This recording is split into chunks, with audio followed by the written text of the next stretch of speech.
Now, it has to be released as error. In other words, instead of acting upon it as a truth, I need to go, right, it's an emotion that's out of harmony with love, so I need to stop acting upon it, and I need to somehow, and we'll talk about how as we go along, I need to somehow release it. I need to somehow get it out of me so that it's not in me anymore. And once it's not in me anymore, it won't define my life anymore. Does that make sense?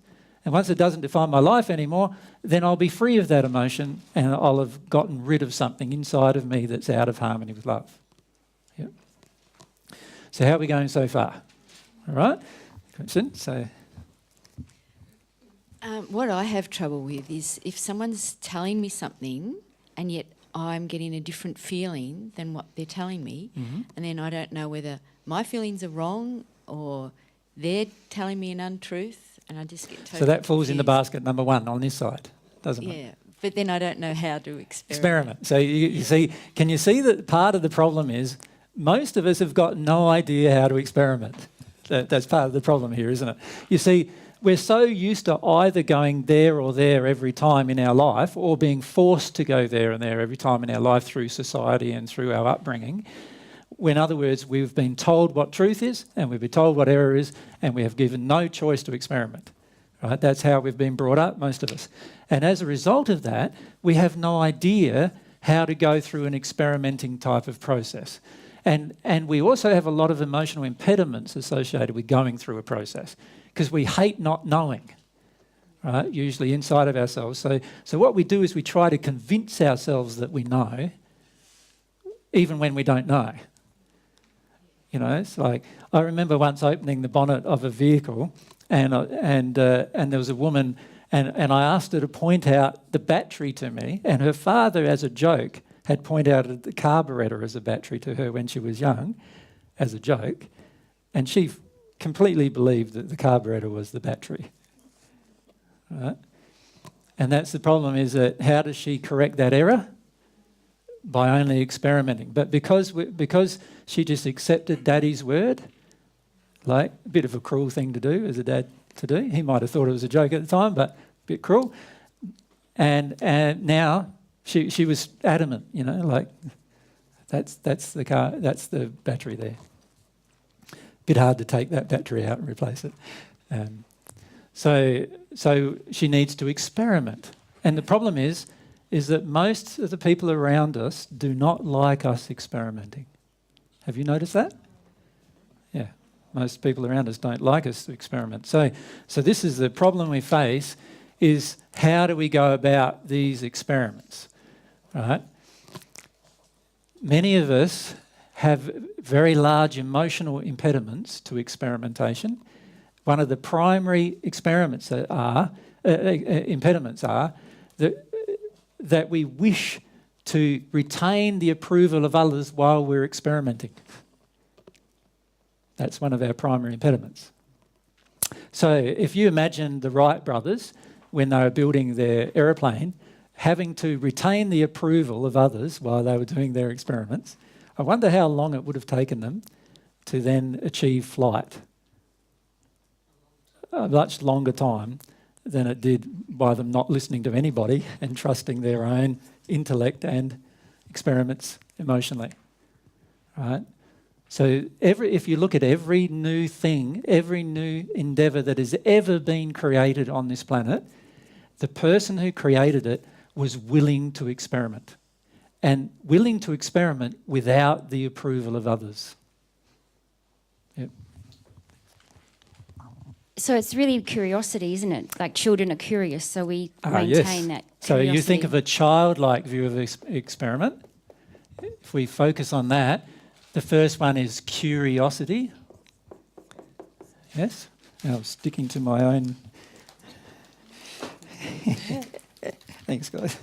It's meant to stop me from tripping over it, but it stuck me to it instead. Curiosity is a major part of this experimentation process, yeah? What else does a child do when it experiments? Have you noticed? Do I? Use your mic. Sorry.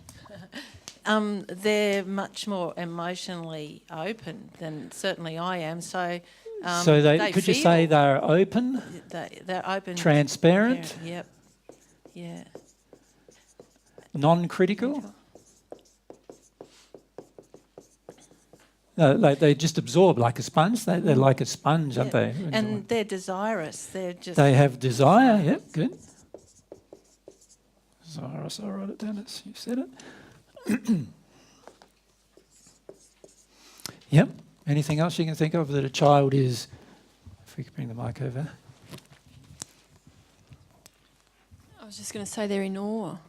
They're in awe. They're not sort of like. You know what we do as adults? We hear one sentence, and by the time we've gotten to the second sentence, a lot of times we've already made up our mind. That's often the case. A child doesn't do that, do they? They listen to the whole thing generally, particularly if they've asked you. Like, how many of you have had children? Right? How many of your children have said, "Daddy, Daddy, how does this work? Daddy, why does that happen? Daddy, why does this happen?" Or "Mummy, why does that go? Why is this? Why is that? Why is this? Why is that?" Have you noticed that when they're very young? Both of my boys did exactly that all the time. Like, "Daddy this, Daddy that, Daddy this." Question, question, question, question. So they are willing to ask questions.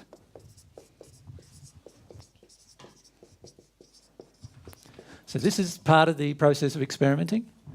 Joy, if you just show Joy on that camera as well. So they don't have any fear.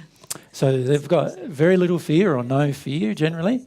And if they do have fear, a lot of times it's our parental reflected fear anyway. Yes, Tara? They're very trusting. They trust, yes. They don't... It's interesting, this attitude of trust. They don't trust necessarily that the answer is correct, but they are open enough to trust that the person who's giving the answer is being honest. Does that make sense? Mm. So they at least trust that. Later on, they work out whether the answer is correct or not, generally. Yes?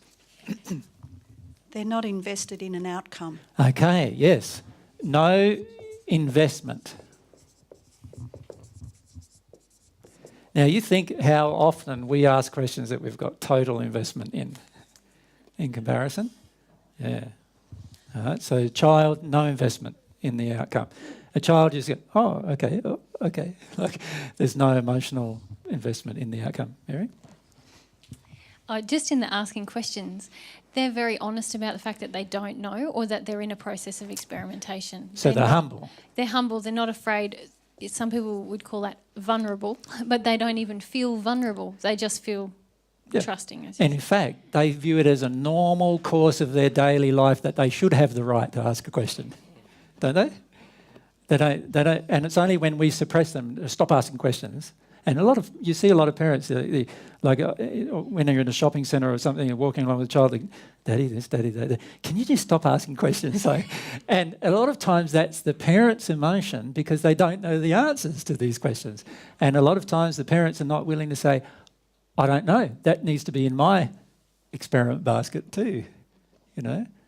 But as parents, we often want to give the impression we know, and so we want to... we want to shut the child down if they ask a question we don't know the answer to. Many of you have seen children ask me the question, "Where did God come from?" Like, it's mostly children that ask that question, and you've seen me give the answer. "I've got no idea," is my answer. And the child goes, "Okay," and then moves on to the next question, right? It's very rare for an adult to ask that question because they want to have the idea inside of themselves that they would know the answer, or it's one of those questions that confounds them and they don't like being in a permanent state of being confounded. Right? So when you experiment, you're able to be in a permanent state of being confounded on that subject until it gets an answer. And what if it's 10 years? Were you willing to be confounded for 10 years? Does that make sense? If you're truly open, you'll be willing to be confounded. So this is what the child does through the experiment process. Can you see why we don't want to experiment very much? Yeah. And can we just say something about, because we haven't listed the primary, one of the things, the child does not care no care about mistakes. It's only when we punish the child or punish the children that it begins to feel a consequence for a mistake. All right? And once it starts associating pain with the mistake, it's going to try to avoid mistakes. All right? But the problem with avoiding mistakes is if you avoid mistakes, you also avoid experimentation. Do you think that the average scientist gets out there, creates an experiment, and it works 100% of the time, every time, the first time? Like, you have some scientists doing experiment after experiment after experiment for 10 years, 20 years, 30 years before they find an answer. That's a willingness to make mistake after mistake after mistake after mistake after mistake until they get an answer. That's the attitude we need to have in our life. Yep. Okay, good. I notice it's all a buzz, but in the moment, I notice the kids aren't thinking about the future and not about the past. They're living as things happen. So they're in the present.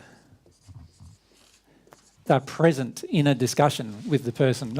As an adult, you think a lot of the times when we ask a question, we're not really asking a lot of the times the question that we really needed to ask.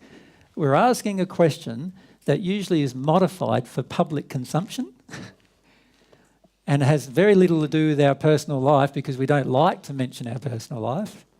So what we do is we think, oh yeah, the other day, give an example.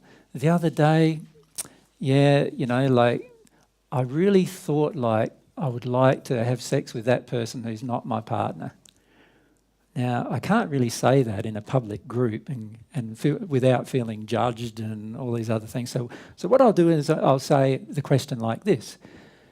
What if somebody actually has thoughts about has lustful thoughts about another person who's not their partner? Now, can you see I've now disassociated the actual question from myself. I've pushed it away from myself. I'm already in modification because of my own judgment of the actual issue. So therefore, I'm already in fear, right? I've already got an investment in the outcome. I'm already closing myself down towards experimentation. Does that make sense?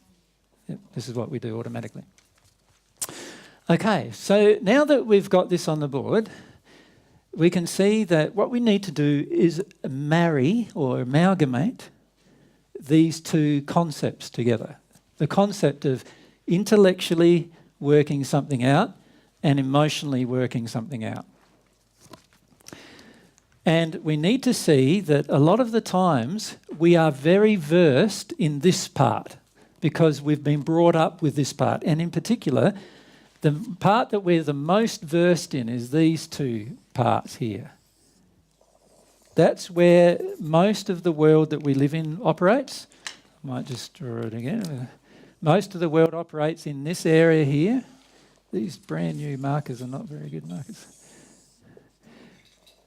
Most of the world operates there, in that area there, where they believe they know what's loving in their mind, or they believe they know what's not loving in their mind, and they act according to that every single time without any experimentation, without any further information available.